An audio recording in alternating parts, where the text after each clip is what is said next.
Ito yung titisay natin, yung capacitor na yan, yung pinakapaa niya. So hindi pa natin yan na papalitan. Yan pa rin yung 10,050 volts. So sukatan muna natin. Ngayon ang magiging basehan natin yan kung tataas talagang voltahe kapag pinalitan natin ng mas malaking capacitor. So gamit tayo ng tester. Hindi kita, lipat natin sa ang pwesto. Yan. So ayun yung ano natin, kitang-kita naman siguro. Dito tayo magsusukat. Dito, tapos dito. So tingnan nyo na lang yung tester. Power on ko muna.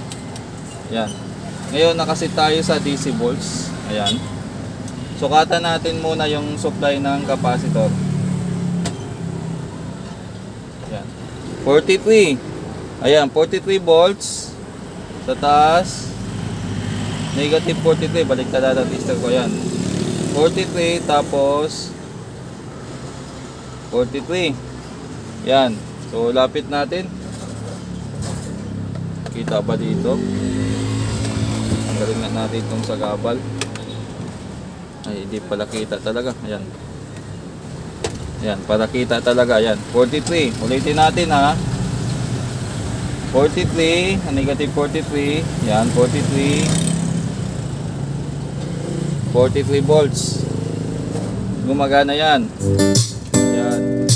Ngayon, pinatay natin. Magpapalit tayo ng capacitor, walang cut.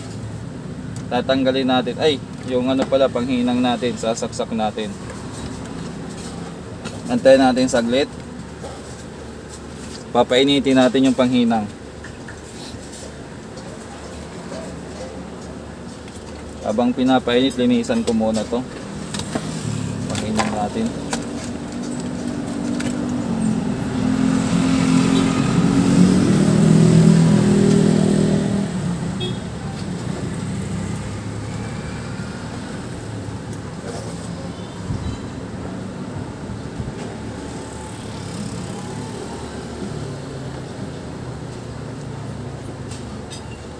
Dito rin sa video na to, malalaman nyo kung safe pa rin ba yung amplifier kapag pinalitan ng mas malaking capacitor, mas mataas ang voltahe. Magkakaalaman tayo ngayon dito, mga boss. So napaka-importante ng vlog na to para sa mga viewers natin na mas pinipilit nilang maniwala sa sabi ng hindi naman legit na technician, hula-hula lang. Kumbaga may tawag dyan sa mga matatalino kung ano, parikol nga, may tawag din yung kunyari pinainom ka ng gamot tapos pakiramdam mo gumaling ka, pero yung pinainom sa'yo wala naman talagang bisa. Ano nga tawag doon? May tawag doon yung maniniwala ka na maniniwala ka na ano ba yung butterfly effect? Hindi ata maniniwala ka na okay ka na yung illusion na parang gumaling ka na tapos hindi ka naman talaga uminom pinainom ng ng gamot na may tawag dun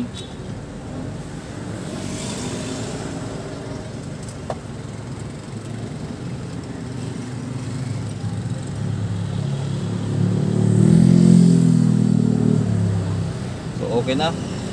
Tanggalin natin yung capacitor. Bago ko tinanggal yung tatanggalin capacitor, na turn off ko o na patay ko muna yung amplifier, na switch off ko muna.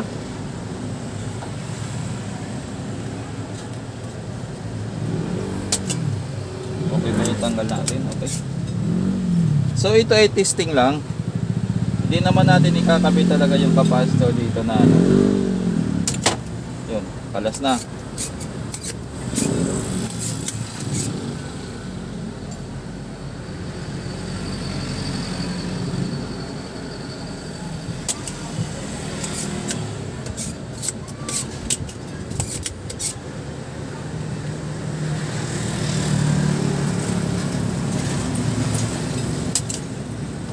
Okay, nahulog na ata yung isa.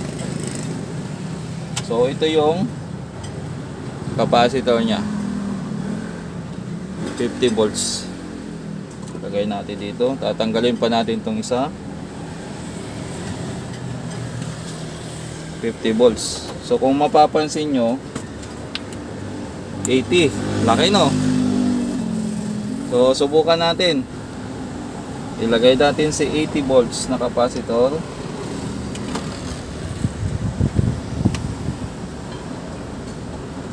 Medyo kailangan punduhan natin ng hinang.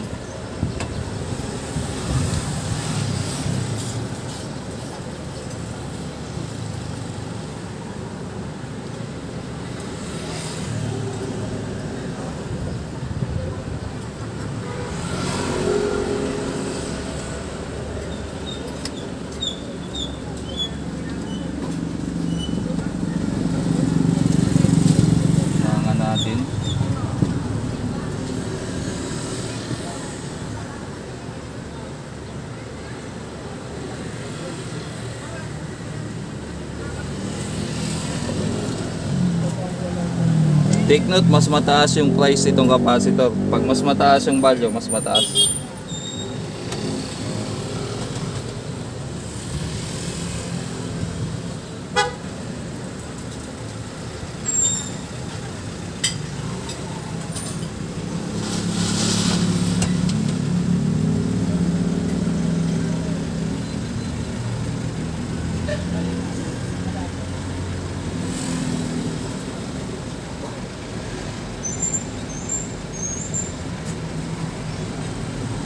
Okay. Ayan, nahinang na natin. Double check nga natin kung tama yung kabit natin. May polarity po yung capacitor, ha.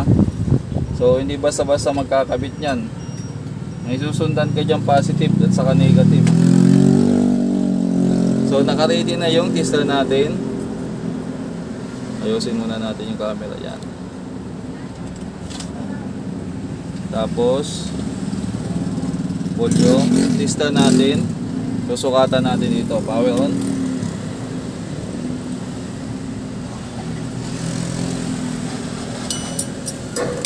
Ayan, gumagana.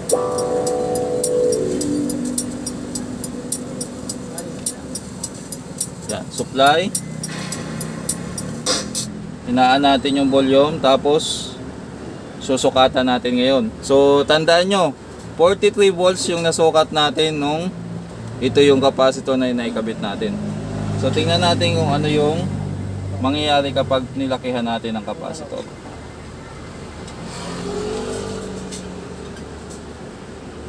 $42. 42, bumaba pa ng konti. Isa. Oh, 42. So malaki na yung capacitor na nilagay natin. I-off natin yung pinaka volume, baka nag-a-apekto sa volume. So nakita nyo yun, ano ba yung kaibahan nun? Yung kinabit natin na capacitor ay ang voltahe niya na 80 volts. Yung capacitance niya 10,000. Pareho sila nito 10,000. So ano nangyari? Nasukat natin dito 43, 42. Okay lang yun kasi ano lang yan, round off lang yun. Kumbaga depende yan sa depende yan sa supply or tawag dito sa current flow. Pero sakto lang yan, 43, 42, kunting diferensya lang. Actually bumaba pa ng bagong capacitor na So anong ibig sabihin? Kahit kabitan mo yan ng million volts na capacitor, kung ang supply ng transformer mo ayun pa rin, hindi magbabago. Kaya yung haka-haka nila na pag pinalitan mo ng capacitor na mataas, mataas na rin yung supply kasi mataas na. Marami kasing mga nagpapanggap na technician o nagpipiling na mga wala naman talagang aral o hindi talaga alam yung basta lang masabi nila. May mga sounds pero hindi talaga legit na technician na nagsasabi, palitan mo ng capacitor, lalakas na yan o tataas na yung voltahe niyan. Kasi ang theory nila, dati 50 volts lang yung nakalagay diyan na capacitor nung tinaasan. Lumakas na daw yung amplifier nila, gumanda na raw yung bayo, parang gano'n. So hindi magbabago yung supply niya kahit gaano kalaking capacitor, kasi kung ano yung supply ng transformer mo, kung ano yung input voltage ng transformer mo dito sa mainboard, yun pa rin yun. Kaya napansin nyo nga, imbis na tumaas, bumaba pa ng konti. Pero normal lang yan kasi mas maganda ang hold ng Ano, bago kasi yan eh. O, tingnan nyo, oh. 42.18. O, nakita nyo yung epekto. Mga boss, ngayon, kukuha tayo ng 50 volts din na bago. So, ibig sabihin, yung pa rin yan.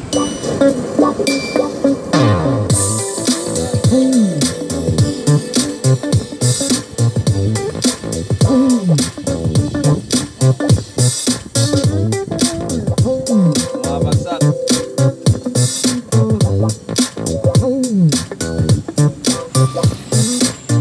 So, napansin niyo yan, kapag tumutunog na, bumabagsak partida, mataas pa yung supply ng capacitor, mataas yung voltahe. Ang ibig ko sabihin 80 volts. So pag tumutunog, nagkakaroon ng drop sa voltahe. Ayan, oh.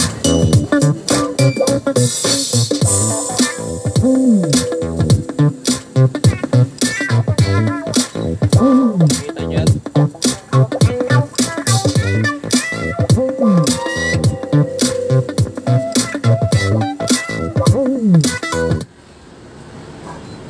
Taas. 42. Volume natin. So, okay na. Mga boss. Ngayon, subukan nating palitan ng capacitor talaga na sa kanya. 10,000 microfarad, 50 volts. Kuha ako.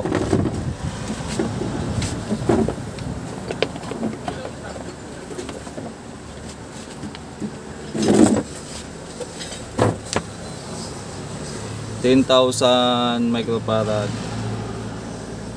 50 volts yan. So ito yung luma. Anong kaibahan niya? Magkasing size lang siya, pero mapapansin mo tong luma mga boss. Kung ano, ma-actual kayo, hawakan nyo, mas mabigat tong ano kasi mas maraming laman. Ito magaan na kasi malamang yung electrolyte nito sa loob wala na o paubos na. Mapapansin nyo naman kung kayo bibili ng capacitor eh. Malalaman mo yan. Ito magaan, sobrang gaan na. Ito mabigat. Wala nga lang ako ditong pang kilo, pero balang araw bibili tayo ng ano, weighing machine na ano, maliit. Okay, tabi natin yan. Ito yung luma. Papalitan natin yung 80 volts kasi nonsense din naman. Kahit kabitan natin ng malaki, kung yan lang din yung kaya niya, wala. Useless. Okay? At ipapaliwanag natin kung anong trabaho ng voltahe mamaya doon sa ano, sa capacitor. Explain natin. Tanggalin muna natin, nakapatay na ba yun. Make sure bago magkalas ng capacitor, naka-turn off. Hanggat maaari, naka-discharge yung capacitor. Pero ito sa akin, wala na yan kasi pinatugtog na natin.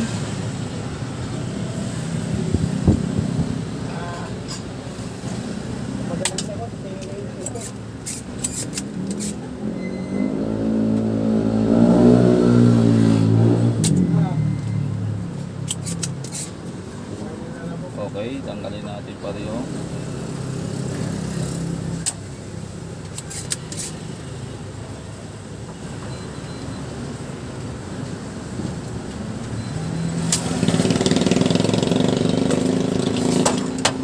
Dagdag na.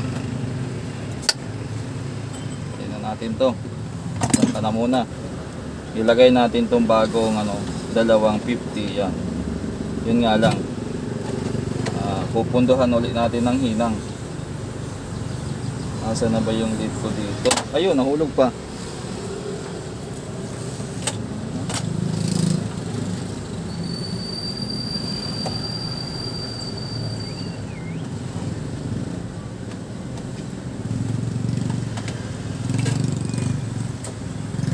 Actually, iniwalay ko talaga yung vlog na to para ano,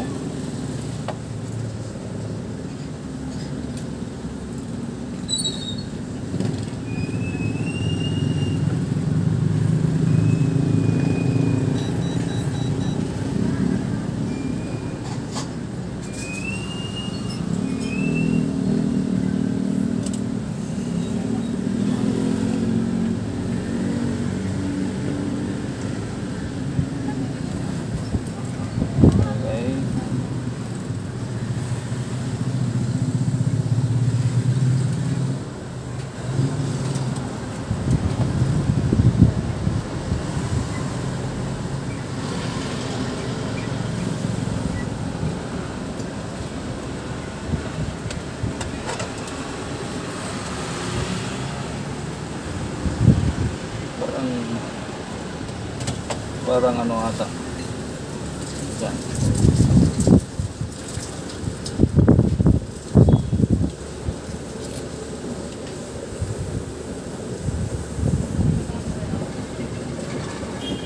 Yan. Tapos, kita nyo ba dyan? Kita natin.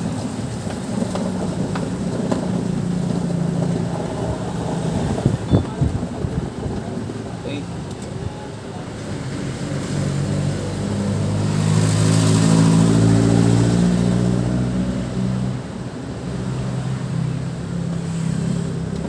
Yun lang, mahirap pag-inang pag naka-vlog kasi kailangan dahan-dahan ka mag-ina o kailangan hindi matabunan yung camera, hindi masapaw sa camera yung katawan mo. Ayan. So, naikabit na natin. Ano bang problema nito? Ano bang bumabangga dito? Kapit siya para. So, ayan.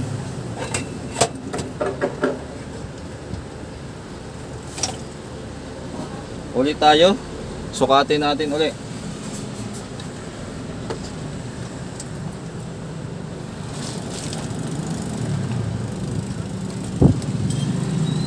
Uy, namatay na yung ano natin.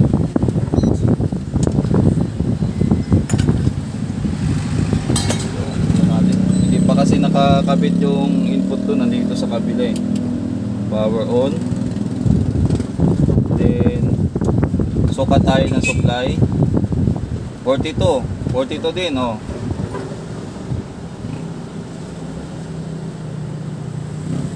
Okay. So nakita nyo yun, 42 yung supply nya. So papatugtugin natin siya. Yan, tapos ilalagay natin yung tester dito sa ano.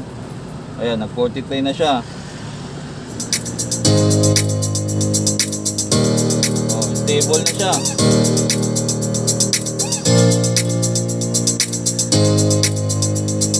Tingnan natin ba kung babagsak pag may ano. Wala na pala. Balik natin nga.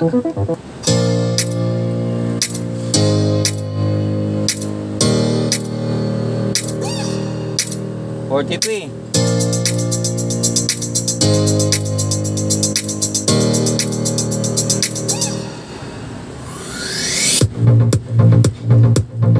Nag-drop konti lang.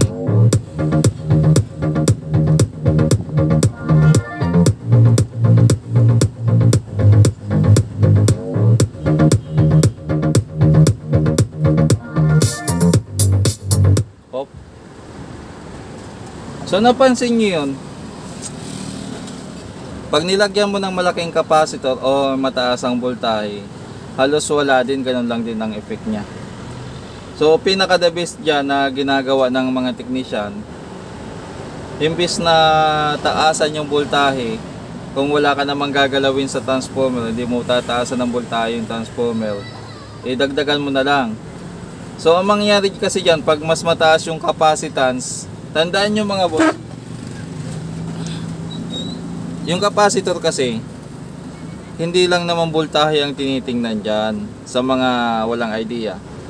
So, ang pinaka-common kasi, parang sa speaker kasi yan, ang tinitingnan lang lagi yung watts, yung ohms hindi, or yung impedance hindi pinapansin. Ganon din naman dito sa capacitor. Yung mga nagkakaroon lang ng half knowledge, lagi lang nakapokus sa voltahe ng capacitor. Although mahalaga talaga yan, pero meron siyang capacitance. Ayan. Meron siyang capacitance na hindi dapat i-overlook o pabayaan nyo o baliwalain. Yung iba kasi dito lang nakapokus kung ilang voltahe. Ang isip naman ng iba, mas mataas ang voltahe, mas maganda. So ano ba nangyari? Nagkabit tayo doon ng capacitor na mas malaki. Take note mga boss ha, bago tong capacitor na to. Parehas lang sila ng brand, Robico nung kinabit ko na no. So bakit nagpalit tayo ng ano, mataas ang voltahe? Parang walang epekto, ganun lang. At ang nangyari dyan mga boss, dahil sa supply mo. Kung ang supply mo ayun pa rin, yun pa rin naman ang lalabas na voltahe dito. Kung si Hoda, mas mataas pa ang capacitance mo or voltahe na nilagay mo. Ang problema lang dyan, kung halimbawa nasukat natin 42 volts, 43, 42, naglalaro ng ganyan. Kasi depende yan sa input ng kuryente. 43 volts, 42, nilagyan mo ng 35. Yun ang mas masama. Kung mas pababa ka, yun ang mas masama sa amplifier. Halimbawa, ang meron kang 10,000, 15,000, tapos 35 volts lang yung capacitor mo, nilagay mo dito sa na hindi mo nasukat yung supply, umaabot pala ng 42, di ba? Mababa. So very common na yun, kumbaga common sense na yun. Pag nilagay mo, sasabog yun mga boss, o lolobo to. So masama yun. Ngayon naman, pag tinaasan mo, walang epekto, ganun pa rin. Pero lang kung mas mataas yung capacitance, dyan maglalaro yung capacitance. Yung capacitance kasi, yan yung pag-hold niya ng pag-hold niya ng power or current, voltahe dito sa capacitor. So ano yan? Capacitance. Kaya niyang i-handle yung current ng supply. So mas mataas ang capacitance, mas maganda. So ang gawin mo, ang may advice ko dyan sa mga ganyan, mas mainam na lang siguro na instead na bumili ka ng capacitor na mas mataas yung voltahe, kung hindi mo naman babaguhin yung transformer o papalitan, tataasan, doblehin mo na lang yung capacitor. O kaya bumili ka ng capacitor na kahit 50 volts pa rin, pero mataas na yung capacitance. Halimbawa, mga 15,000 microfarad, 22,000 microfarad, mas mainam yun mga boss. Anong mangyayari doon? Mas maganda yung hold ng ng power ng amplifier mo. Hindi siya lalakas, titibay lang siya. Kumbaga mas matagal siyang masira. Kumbaga dito sa mga yung dami ng electrolyte niya sa ilalim, mas marami. Mas maganda yung performance niya. Hindi naman siya ganoon kalakas o halos wala kayong mararamdaman na pagbabago. Nasa illusion nyo lang yan. Pero mas maganda yung yung capacitance kasi pag mababa yan, pag binulyo mo, babagsak din yung supply. Pag malakas na yung tugtog mo, yun ang trabaho nitong capacitance. Sa madaling sabi, sa pinaka understandable na paliwanag. Kasi kung magpapaliwanag pa ako ng sobrang lalim, hahaba tayo at baka hindi rin maintindihan ng iba. Dito nga lang nagkakahanda, salungat na yung pagkakaintindi o pagkakaunawa. So ganun lang yan. Ibig sabihin, ulitin ko, alam nyo, paulit-ulit ako. Minsan, yung ibang mga maialam na, talagang mairita kasi pabalik-balik. Inuulit-ulit natin kasi hindi pare-pareho yung level of understanding ng mga viewers natin. May iba na hindi agad na catch up o hindi agad na gets. Kaya inuulit-ulit natin. Ulitin natin ulit. Ang magiging advice ko na lang kung 5 auto ka tapos magdi-DIY ka, huwag mo na lang taasan yung voltahe.